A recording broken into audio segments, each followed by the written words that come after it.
안녕하십니까. 계속해서 대구 경북 소식입니다. 대구와 경북 지역은 기압골의 영향으로 비가 내리고 있습니다. 어제부터 내린 비는 지금까지 대구 20mm, 달성 38, 성주 31, 고령 30.5mm 등을 기록하고 있습니다. 이번 비는 주말인 내일까지 30에서 80mm가 더 올 것으로 예상됩니다. 낮 최고 기온은 대구 25도로 어제보다 7도가량 떨어지는 등 더위가 한풀 꺾이겠습니다. 대구기상지청은 다음 주 초부터 낮 기온이 30도 안팎으로 오르는 등 늦더위가 예상된다고 밝혔습니다. 인삼이 몸에 좋다는 사실 이미 잘 알려져 있는데요. 이번에는 인삼이 정신적 스트레스를 완화하고 수면의 질을 높이는 데 효과가 있다는 임상 결과가 나왔습니다. 김건엽 기자가 보도합니다.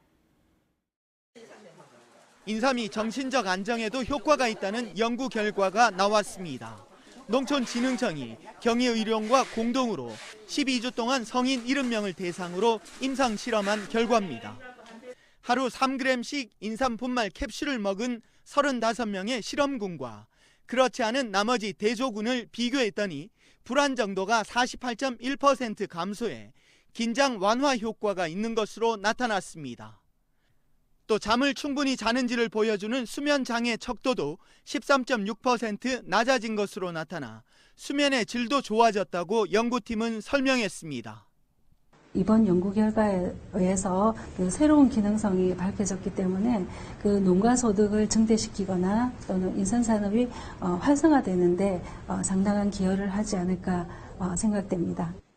세계보건기구 통계에 따르면 세계 인구의 10% 정도가 우울증과 불안장애 등 정신질환을 겪고 있고 우리나라도 정신질환 상담과 발병자 수가 증가하고 있습니다. 최근 인삼류 소비가 위축된 상황에서 나온 이번 연구 결과가 인삼 산업 활성화의 계기가 될 수 있을지 주목됩니다. MBC 뉴스 김건엽입니다. 대구시가 동구 안심연료단지와 그 일대를 뉴타운으로 개발하기로 하고 보상 협의를 시작했습니다. 시행자인 대구도시공사는 지난 5월 사업구역인 36만여 제곱미터 터에서 토지와 지작물 조사를 끝냈고 이달부터 감정평가와 보상협의에 들어갔습니다. 대구도시공사는 실시계획 인가 등을 거쳐 내년에 공사를 시작해 2020년 안심 뉴타운 사업을 완료할 계획입니다. 경북 농산물품질관리원은 오는 13일까지 제수용과 선물용 농식품의 원산지 표시 위반 행위를 단속합니다. 쇠고기와 돼지고기, 과일류, 나물류의 원산지를 속이는 행위와 양곡의 생산 연도와 도적 날짜를 속이는지 여부, 거짓 과대 표시 광고 등을 집중적으로 단속합니다. 농산물품질관리원은 농식품 제조와 유통업체 등지를 집중 단속하고 사이버 단속반을 활용해 통신 판매 농산물에 대한 단속도 할 예정입니다. 경북 소방본부는 올 들어 벌에 쏘이는 사고가 많다며 추석을 앞두고 벌초나 성묘 때 각별한 주의를 당부했습니다.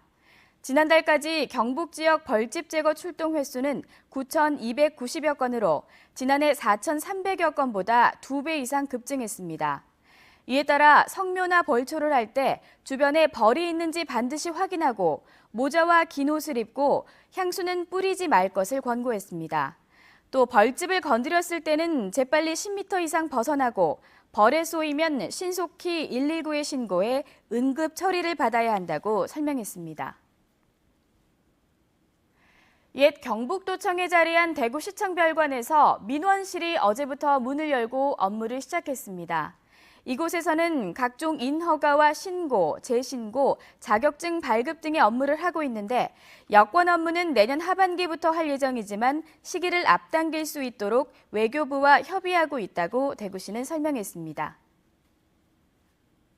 오늘부터 모레까지 대구 시민운동장 내 시민체육관에서 SK 핸드볼 코리아 리그 대구 경기가 펼쳐지는 가운데 대구시 핸드볼협회는 지역 유명 가수와 고등학교 댄스 동아리 공연 등 다양한 이벤트를 펼칠 예정입니다.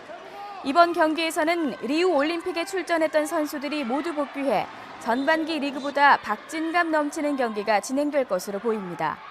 현재 리그 4위를 달리고 있는 컬러풀 대구 대구시청 핸드볼팀은 오늘 오후 5시와 모레 오후 3시 반에 각각 경남개발공사와 인천시청과 맞섭니다.